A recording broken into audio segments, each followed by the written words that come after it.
пострадал в 89-м и так далее, что там сын Валеры Зубова, сын Мушни Ахватских.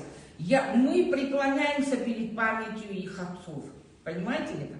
Преклоняем. Но и даже то, что совершил этот Захватский, честно я вам скажу, даже это, то, что он сделал, в нас не сможет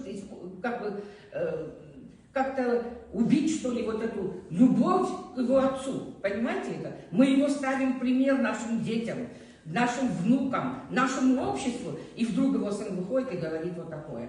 Вы знаете, что это, я считаю, что оскорбление было 22 декабря. С 22 декабря у нас нет никакого покоя. И почему? Я считаю, что то, что нам не дали слово на телевидении, это сколько раз должны были мы просить и умолять. В 1978 году, будучи студентами, мы стояли по 3 дня на площади, когда добились как раз этого телевидения. Сегодня это абхазское телевидение не дает абхазцам слова сказать. Это как называется? Просто я спрашиваю у президента Абхазии, за которого я проголосовала, и, к сожалению, я это сделала. И теперь он сделал так, что я не буду никогда ни за кого больше голосовать. Я буду всех вас вычеркивать, потому что я вижу, что, оказывается, никакого нету. Вы посмотрите, как это обратилось против нас.